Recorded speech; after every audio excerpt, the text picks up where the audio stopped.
Nasa harap mo yun. Teka.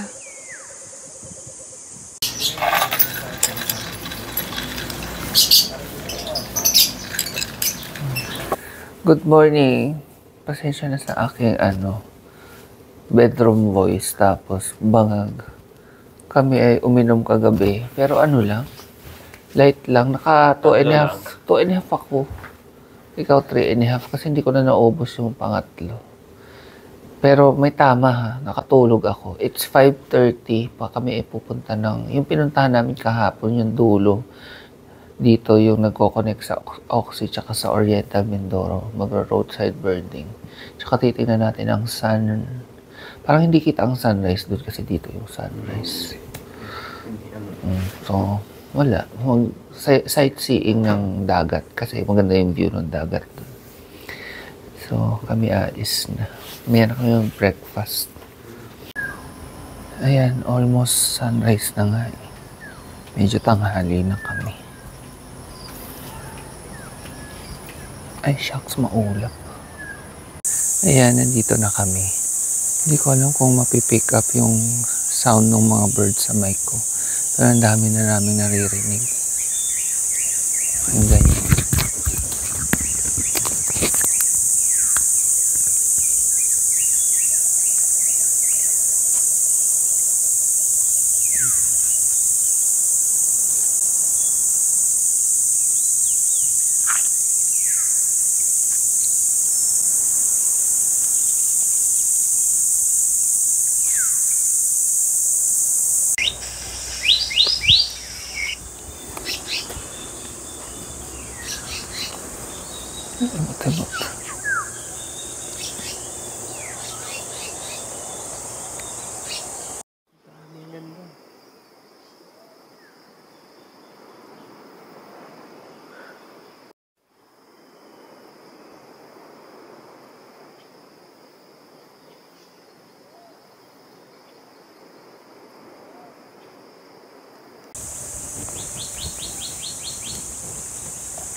Nasa harap mo yun.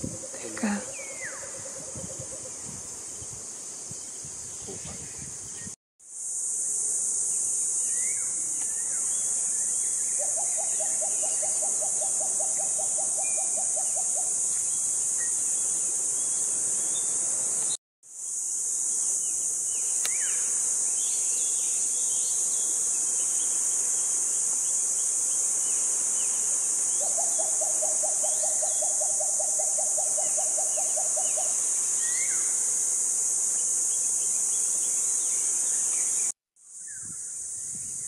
Try kong pang-vlog tong camera.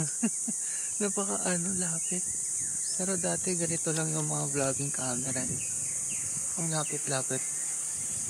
Yung pa wide angle ko yung lens. As in, naka-stretch na yung kamay ko tapos ang bigat-bigat. So, yan. Ganito yung mga dati. Kalakihan ng camera. Kasi nakakangalay. Ngalay na yung aking braso. Yun lang. Trinay ko lang tong malaking camera kung pwede pang vlog.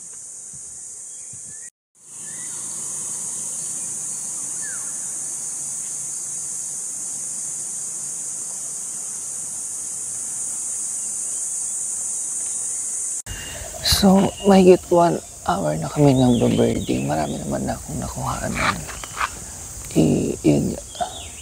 Makikita nyo naman dito yung mga clips. Naantok pa ako. Tapos nagugutom na ako.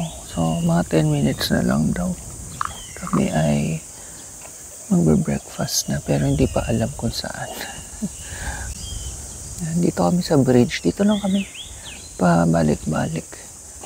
Daming birds dito. Kaso minsan marami ring dumadaan na motor, tapos mga tao. Pero okay naman. Tapos na kami. Kami ay magbe-breakfast naman. Sorry, ang gulo-gulo ng damit. Hindi pa namin alam kung saan. Ang ganda dito. Kahit yung mag-sightseeing ka lang, mag-inhale, exhale. Ang saya. So, kita kami nito ni Nanay Loida Eatery. Dito tayo kakain uling breakfast. Kung meron. Torta. Yan, tortang talong. Ketchup, tsaka plain rice lang ang aming breakfast.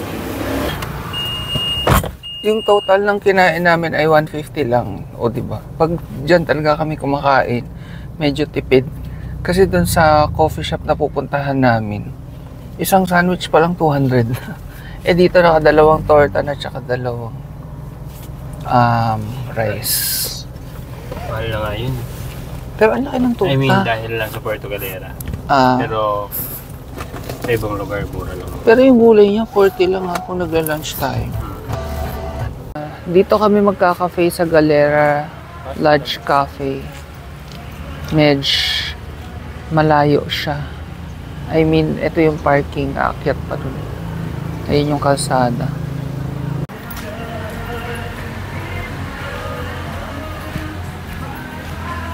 May hiking pa bago makapagkape. Intindi na ng sikat ng araw.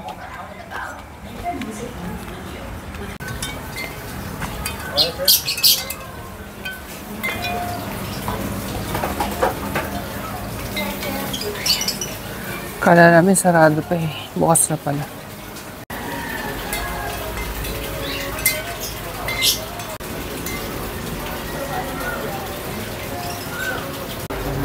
Medyo hiningal lang ako sa pag-akyat pero okay naman.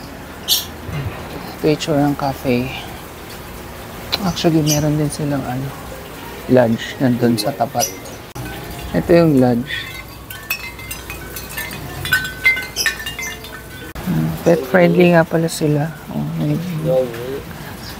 tinawag mo lang, di naman atin yung dog. Naman yan. Tinitingnan ka. Cute mo naman.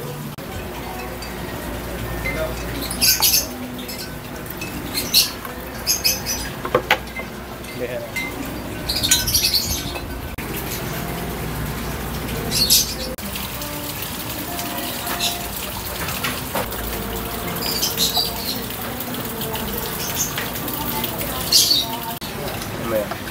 na yung aming coffee. Sa akin ay cafe latte. Sa side yung sweetener. Kay Malay Vietnamese. Pass muna ako sa Vietnamese. Kasi gusto ko matikman yung kape lang. Pero galing sa Gada yung coffee, hindi Mindoro.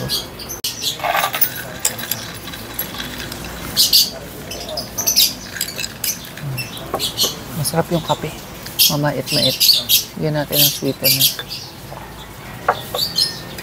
Ang cozy ng place. Tapos, ang relaxing ng vibe.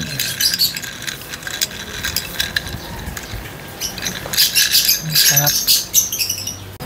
May mga food din sana dito. Kaya lang, medyo mahal. Kaya, nag-breakfast muna kami sa labas. Pero mga masarap na. Sarap ng coffee.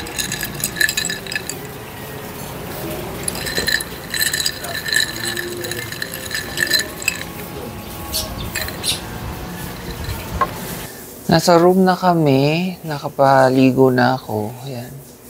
Naka-impake na rin. Dito iba kong bag. Meron pa kaming 1 hour kasi 11 AM yung check-out dito. So, relax muna. Pero hindi pa kami uuwi kasi lilipat lang kami ng hotel na provided nung company na kumuha kay Mahal sa Oceana. Dito lang din. Mga 20 minutes away ata mula dito. So, doon naman tayo mag-stay. Tapos, tomorrow, start na ng work niya. And ako ngayon magiging assistant niya. So, kukuha lang ako ng konti-konting footage pero hindi ako mag-vlog ng todo-todo kasi work na yun. And tomorrow, umaga yun, mga hanggang 9 AM daw. Tapos, sa hapon naman, may work ako sa online. So, workation mode na naman tayo. So, thank you. And abangan nyo pa yung mga ibang vlogs natin dito sa Puerto Galera. Bye-bye. See you sa next vlog pala. Hindi pala dapat bye-bye. See you sa next vlog. Bye-bye na tayo. Bye-bye na tayo sa magandang view. One last time.